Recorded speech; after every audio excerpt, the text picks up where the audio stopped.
Hey everyone, today I'm going to show you how to play Shogi, also known as Japanese chess. So you lay out the board, the two players sitting across from each other, and it's laid out in a 9 by 9 square, consisting of 81 squares. And if you notice the little squares on the sides, I'll explain later what are these for. Let's get into the setup.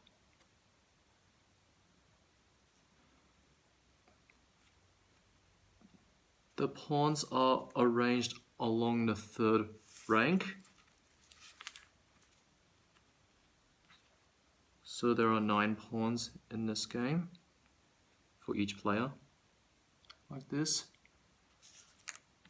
On the second rank, you place a bishop on the second square in from the left, and you place the rook on the second square in from the right. On the first rank on the bottom, going from left to right, the order is the lance, the knight, silver general, gold general, king, the gold general, silver general, knight, and lance. And you notice the opposing king has an extra mark that differentiates from the first player. So shown close up, there's the extra mark.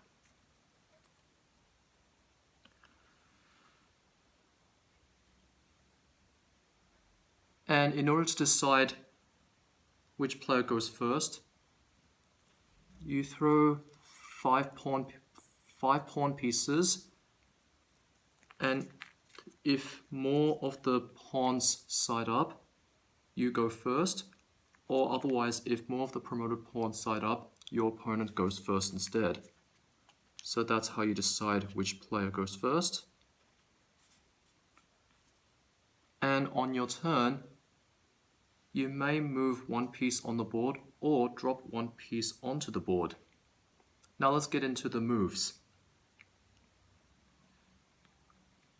The king can move one space in any direction, just like the king in Western chess, right?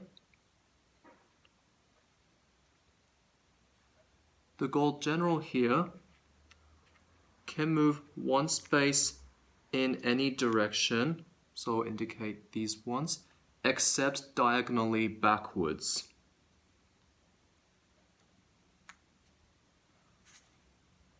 The silver general can move one space in any diagonal direction or one space forward.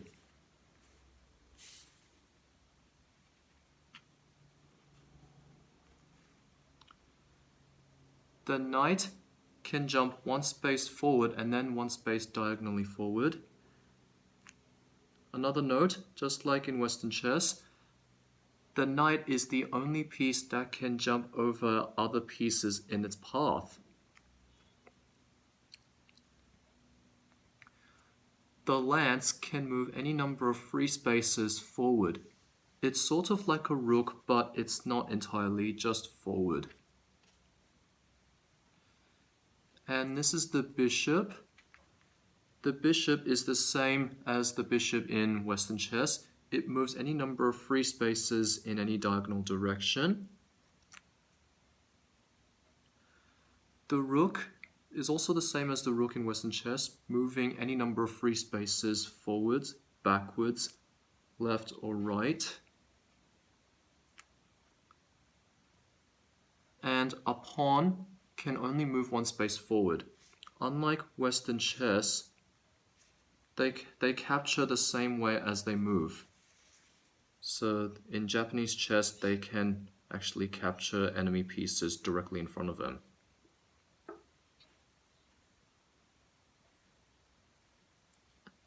And each player has their promotional zones, in which it is their farthest third rank in their opponent's place,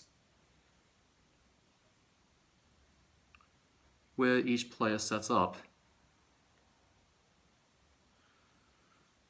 So let's clear out these pieces.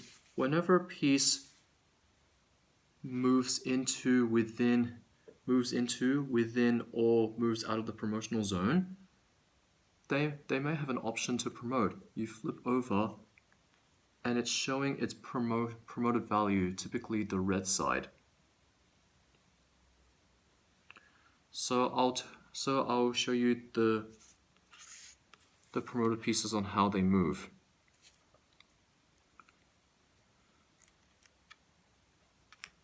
So the promoted silver general, the promoted knight, the promoted lance, and the promoted pawn moves the same as the gold general, one space in any direction except diagonally backwards.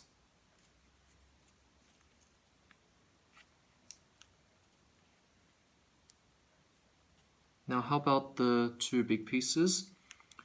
For instance, when the bishop promotes, the promoted bishop, also known as the dragon horse, still has the same movement as the bishop, moving any number of free spaces in any diagonal direction, or one space forward, backwards, left, or right. And finally, when the rook promotes,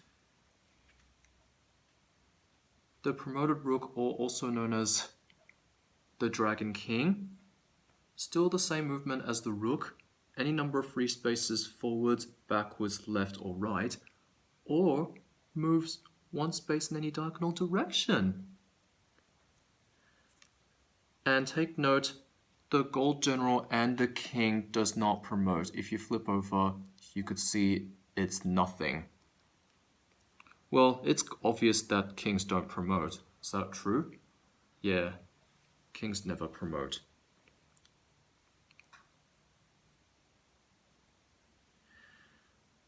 Alright, let's get into the capture. Pieces may not share a space by both players or at least two by a player, but instead captures the first piece they move into, and once that player captures it, they put the captured piece on the side of the table off the board inside that little square here, which means that these are the called pieces in hand for each player on every player's right hand. And also, when you see here, let's say for instance, like this player has captured these pieces so far.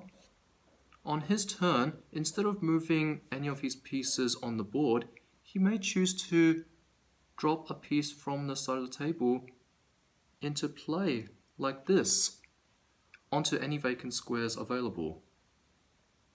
And this is called dropping a piece. However, there's some rules you need to follow when dropping a piece, and also with to do with promotion.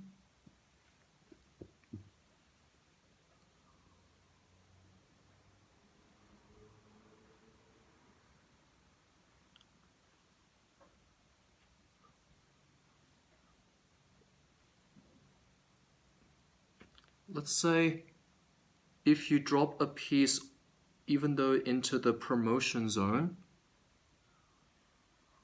your piece does not get promoted until it moves on the future move. You can't do that.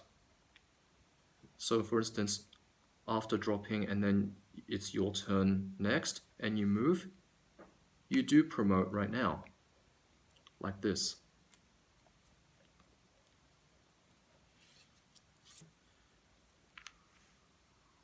And also when dropping a piece, it is illegal to drop a pawn where a file already contains a pawn. Only one pawn per file, that's the rule. But you are allowed to drop a pawn on the file when that pawn is promoted, because promoted pawns do not count as a pawn per file.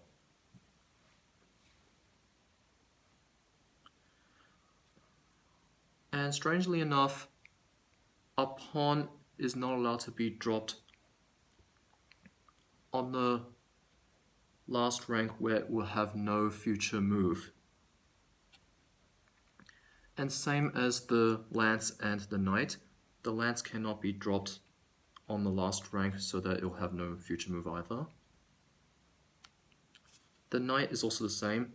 However, not only the knight is disallowed from being dropped on the last rank, knight's also disallowed to be dropped on the second last rank, because remember the knight advances by 2 ranks. So this one, it has no future move. But it's allowed when it's dropped on the 7th rank, and then the future move, it can move right there. And whenever is the case, the piece moves to the last rank where it has no future moves after its turn, this piece must promote, like that.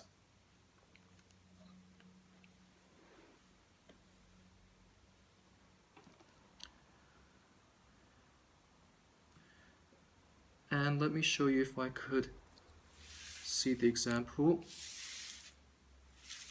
Let me put these away.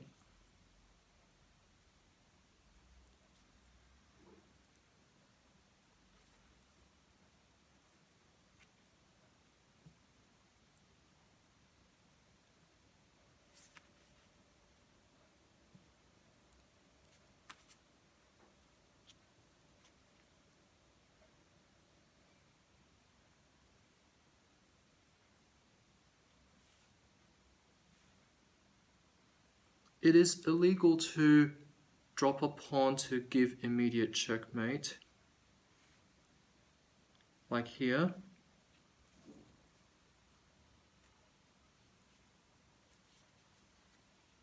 But other pieces are allowed to, but you are allowed to drop other pieces to give your opponent king an immediate checkmate, like this.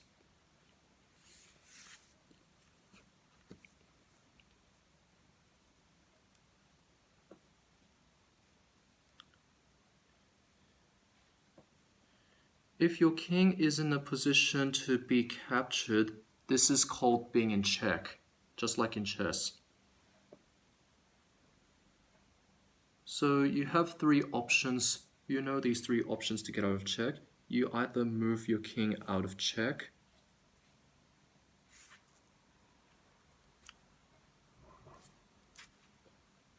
or block the check with another piece. You either move like this way, or you can actually drop a piece when you have one. Or the best option of all, capture a piece that threatens your king. But here's the game actually ends. If it's actually impossible to save the king, then it is called checkmate. And that player who checkmated their opponent's king will be the winner.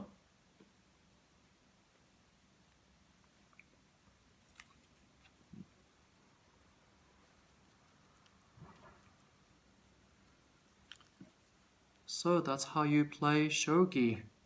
Thank you for watching.